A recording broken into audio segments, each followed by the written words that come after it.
Hello, everybody. This is Joanne Factor with Strategic Living, Safety, and Self-Defense Training in the glorious Emerald City of Seattle. And even though it is December, the sun is out. It's a beautiful day. It's a little nippy outside, but boy, it's nice feeling sunshine. So today I am going to be talking about comfort food for thought. In a previous video, I talked about seeking support. As a self-defense teacher, an important part of anyone's personal safety plan is self-care. Okay, it's some things that you do to make yourself more resilient, but also to manage emotional impacts of unwanted and sometimes even traumatic events. I talked about different ways of finding support, with the criteria for who you find as an ally, somebody who will listen, okay, somebody who will believe you, somebody who will remind you that assault was not your fault. Okay? And a link to that video is going to be below. So, and I also, towards the end of that video, I noted that after you've experienced any kind of assault, that's really not the ideal time to say to yourself, I wonder who my supportive, trusted friends are. And so I gave some ideas on how to assess before that. It's kind of like, when you have friends and almost everybody knows this person where you never hear from them, and then when you hear from them, they need a favor, and that's the only time you hear from them, and you feel a little, maybe a little used. Okay, you want to have these kind of conversations with people, and watch the previous video and you'll find out more about this. And I'm not the only person who thought of stuff like this. So here's a book. I like books. So this one is called Making Spaces Safer by Shauna Potter. And I think the subtitle says it all. A guide to giving harassment the boot wherever you work, play, and gather. Okay, so Shauna Potter is very active with Hollaback, Baltimore. And she's also the singer of a band. And the band is actually called War on Women. And they would tour, and while they were touring, they would actually even give short workshops in making spaces safer, because a lot of people go out to clubs, and some people use that idea, that public venue, to just harass others, and that's like the idea of fun. Now, whether you're out and about to make a living, to have some fun, or to change the world, contending with the extra obstacles of harassment is an unwanted detraction. It diverts your energy. It steals your energy from putting it where you want, where it will benefit you. So the ideas that Potter puts forth are based, as I said, on her work with Hollaback in Baltimore, as well as the workshops that she gave while touring with her band. And they're simple in concept. But as with most simple ideas, they have challenges in their implementation, and the main challenges are from other people. There are folks for whom the status quo it works well, it's fine and dandy for them. And they see no need to change. Or there is pushback from people who benefit from harassment. Or there's just some people who just hate change and what change might represent. And they feel that any change is going to be a loss. Maybe a loss of their power. Who knows? But let's get back to simple. So a lot of this might be stuff that you maybe should have learned in kindergarten, about asking first and sharing and saying please and thank you. But we're going to get to some specifics. It's not quite that basic, okay? And so I'm not going to summarize all of this book, okay? One thing that I really think is important, if we want to support writers and artists and stuff like that, support them financially. go out and buy this book and read it. It's not a very long book. It's not a difficult read. So just read it. Okay, I'm just going to point out some things that really stood out. First, prioritize the needs and the testimony of the person who experienced the harassment. Okay, that individual's sense of self-determination and personal security and even connection with other people has just taken a big hit. Okay, and that sounds pretty straightforward, but a lot of agencies that purport to serve targets of harassment actually don't do this part. Okay, and that individual who experienced the harassment should have a measure of control over the process. What kind of choices do they have, and can they freely make those choices? Okay, and if you're the person hearing the account, if you're the person who the target of harassment chose to confide in, what's your role?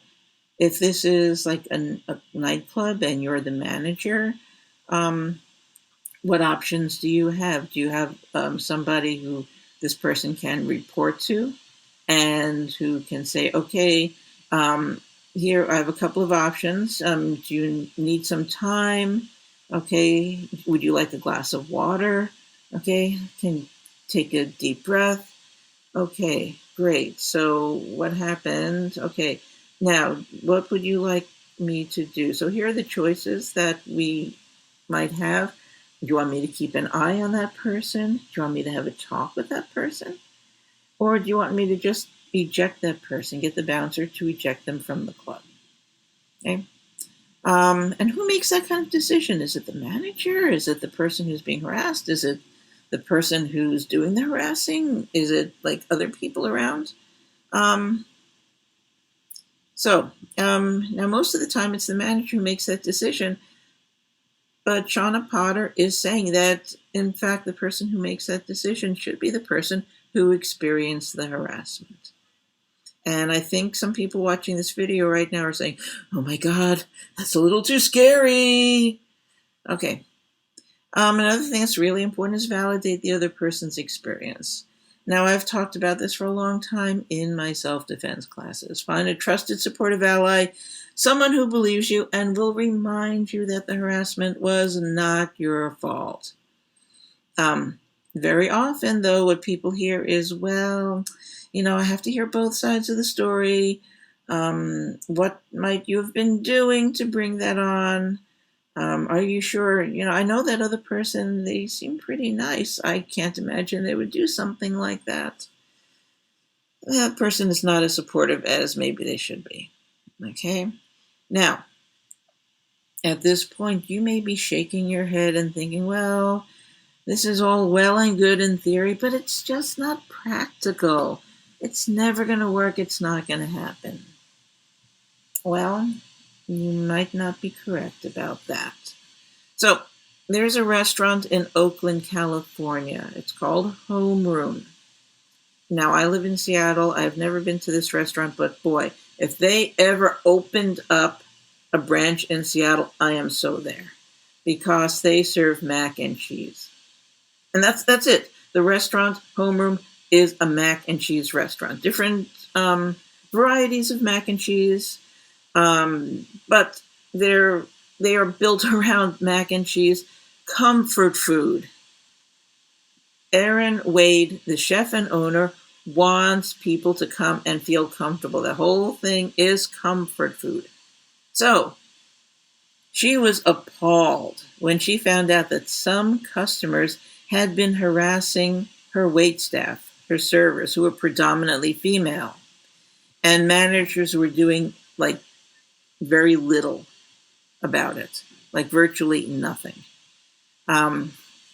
So they had a staff meeting, and in that staff meeting, she heard a lot more reports, more than what had been officially told to the managers. Now, most of the waitstaff were female, and it turns out most of the managers were male, and that kind of came into focus for Erin Wade. And I'm going to link a couple of articles about this, and you can take a look at them. They're really good. They're worth reading. And she resolved, yeah, I think I'm going to work on changing the balance here also. Because that didn't make a whole lot of sense. Now, this harassment was not okay with Wade. And by the way, I don't think I mentioned, but before she became a restaurant owner, she was an attorney. So she was a lawyer. So in the restaurant, they had a staff meeting and they instituted some new protocols. And those new protocols shifted control and it shifted power. And it's really basically simple. You don't want a complicated protocol when a really simple one would actually do the job really well. And it's based on colors, color coding: yellow, orange, and red. So the server is waiting on a table and something happens and the server can rate it as either yellow, orange, or red. Yellow basically means that you get a creepy vibe from this person, or that person's kind of looking at you kind of weird, and she tells the manager, we have yellow at table 5. And it's up to the server whether they continue serving that table or the manager takes over that table. It's not the manager's decision. It's the server's choice. Okay? But she reports it. Now, if the server reports orange at table 5, okay, orange is more like somebody said something or some kind of had some kind of sexual overtones or an innuendo, and she would tell the manager orange at table 5, and the manager would take over that table. And that's the protocol. Okay? And it's not like the manager then says, well, let me think about it. Let me assess if that's really an orange. That doesn't, no. So that's the orange. Now, if the server says red at table 5, at that point, that person was more inappropriate with their comments, more overt, or there was some physical touching, okay? And then the manager ejects the customer from the restaurant. Maybe the manager doesn't try to figure out, or shouldn't try to figure out, oh, did that person really intend it that way? No, it's based on that behavior. Okay, now, I'm going to put a couple of articles down, and you can read them, and they're really good articles. Now, note the critical change here is that it's the servers who decide what level each incident warrants. It's the servers. The power has been shifted to them, not the manager. The manager executes the strategy that they've already decided in their staff meeting. This system works. Why? Because it's become the company culture. Because Wade deliberately sought to shift the balance of power. First of all, Wade recognized that this is about power. It's about a balance of power. And she deliberately went to shift it, and it made her restaurant a safer place and a better place to work and to experience mac and cheese. So this is Joanne Factor with Strategic Living, Safety, and Self-Defense. If you're in the Seattle area, please, contact us about self-defense classes for you or your group. And in the meantime, it's December. Enjoy the holiday season. Stay safe. Live life.